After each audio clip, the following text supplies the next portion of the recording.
Now, here is another story, a childhood story. Now, this story is almost 100 years old. 7-year-old Bhim went to Goregaon in Maharashtra with his father to spend holidays.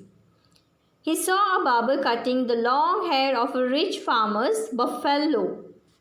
He thought of his own long hair. He went to the barber and asked for a haircut. The barber replied, "If I cut your hair, both my razor and I will get dirty." "Oh, so to cut human hair can be dirtier than cutting an animal's hair," wondered little Bhim. Later, this little Bhim was known as Bhimrao Babasaheb Ambedkar. He became very famous across the world. Baba Saheb fought for justice for people like him. After India's freedom, the constitution was prepared under the leadership of Baba Saheb Ambedkar. Baba Saheb Ambedkar was an Indian jurist, economist, politician, social reformer who campaigned against social discrimination towards the untouchables. He was born on 14th April 1891 and died on 6th December 1956. He was one of the architects of the Indian Constitution. Hailing from untouchable caste of Mahars in Maharashtra, Ambedkar was a social outcast in his early days. Even in school, he was treated very badly because he was untouchable.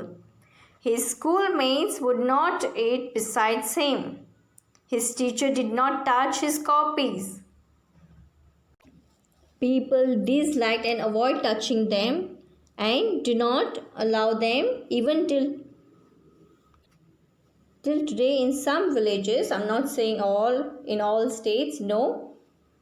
In very few villages, people do not allow them to enter their kitchen or say temples or take water from the same well.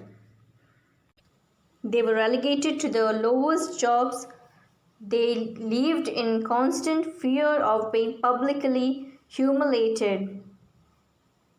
They were considered impure from birth. They performed jobs that were considered very low, disrespectful, or of little pay. Gandhiji and Ambedkar were two of the most prominent personalities who fought against the untouchables, meaning who tried to put an end to this so-called untouchability. Untouchability is the practice of discrimination. But now, according to Article 17, untouchability is abolished and its practiced in any form is forbidden. Meaning, practice of untouchability is an offense, it's a crime, and anyone doing this is punished.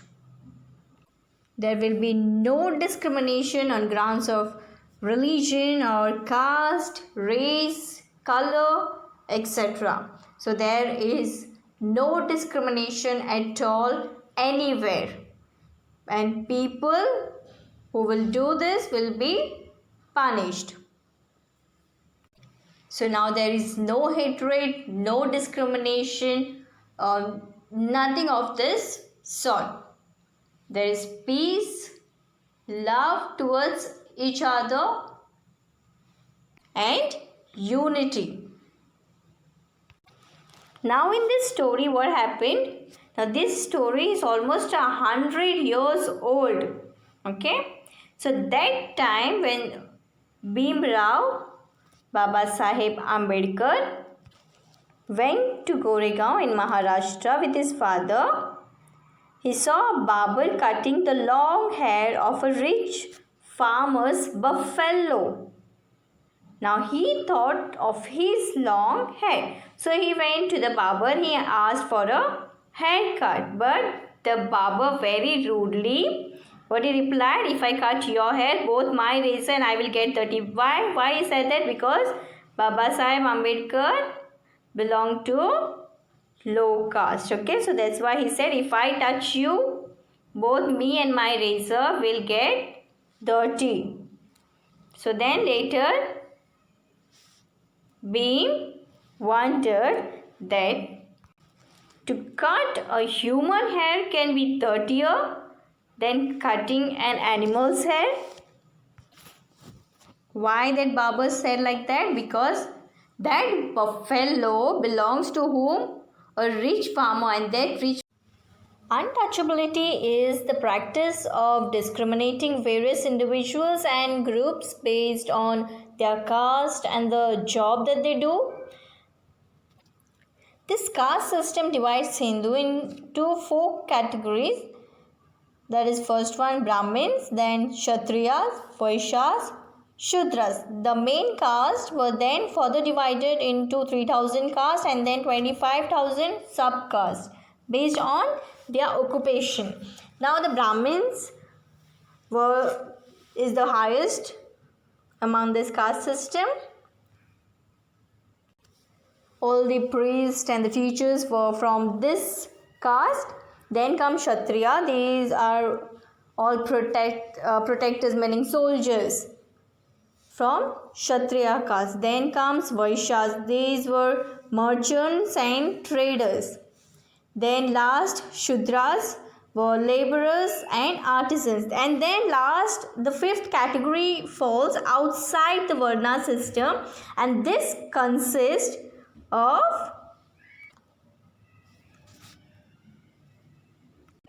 those known as untouchables. This caste system. Now see, understand this concept now. A child inherits his or her ancestors' caste through this Hindu Varna system. Okay, this caste system, that is a Brahmin or a Kshatriya, Vaishya or Shudra. If you are born into a Brahmin family, you will be a Brahmin. If you are born in Kshatriyas, you will be Kshatriya. That means your caste is Kshatriya. Now see. Now this caste system will determine your social status. And will assign you spiritual purity. Now this will determine what you will eat, where you will live, whom you will marry. Okay, all these things your caste will decide. What you will become, that too your caste will decide. If you're Brahmin, obviously you will have to be a priest or a teacher. Okay, if you're Kshatriya, soldier. So this caste system will determine what you will eat, live, even whom you will marry, and the occupation that you will take up. Now these untouchables do not fall within the caste system. Just now I explained this caste system. Now these untouchables do not fall within the caste system. Now there are millions of people in India who are considered as untouchables. Now it is the practice of, as I've already explained, discriminating various individuals and groups based on their caste. Now see. They have been going through this various kind of discrimination in almost all places. But after a movement and struggle by Mahatma Gandhi ji and Dr. Bhimrao Baba Sahib Ambedkar, it was abolished. This practice of untouchability was abolished. Okay. Laws were made in the constitution to consider their interest. Okay, they are free to use all public services. They can take good education from any college they want. any school they want. They can go anywhere. Nobody can refuse or deprive them of anything. They enjoy all these facilities that the people of other caste enjoy. Okay, now there are no limitations or torture or injustice, nothing of that sort which was there before. Okay, now they are free to take up any occupation. They are free to go anywhere, any temple, any place. They can get good education now. They can take admission in any college. They have all these facilities now. In Article 17, you'll get to see this. Untouchability is abolished and its practice in any form is forbidden. Now, anybody who will discriminate will be punished. Because of the struggles of Mahatma Gandhi and Ambedkar now, they do not face any discrimination. They are free to get all these facilities which I have already mentioned. Now they too get good education. They go to good colleges. They study hard.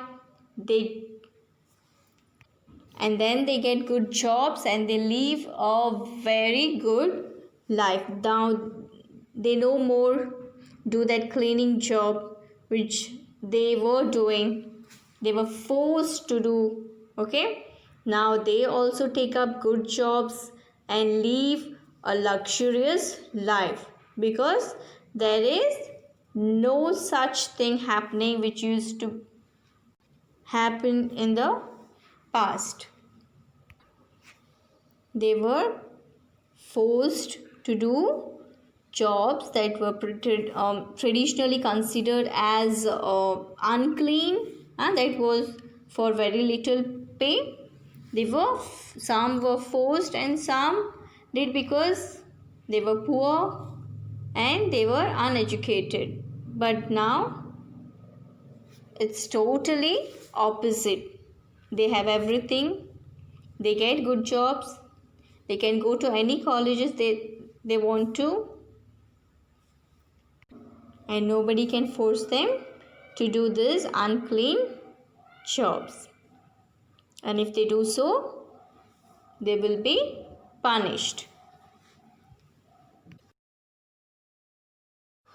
On one hand, there are people who live their life lavishly. But at the same time, on the other hand, there are people who cannot even afford the basic requirements of living. They do not have shelter. They do not have enough food. Forget about good food. They do not have enough food to eat. They do not have clothes to wear. I'm talking about these cleaner students. There are people who give them old clothes. Some people, they give old clothes, they give toys, some even give money. But what is more important, that food and everything is okay, that is secondary. But first, very important is show them respect. Show them little respect and love. Make them aware that someone really cares about them. So next time, whenever you see these cleaner students, please say thank you to them. That will really make them happy. More than these toys, old clothes, just say thank you. Be little kind towards them. That is more than enough. So with this, we come to the end of the chapter. Thank you, students.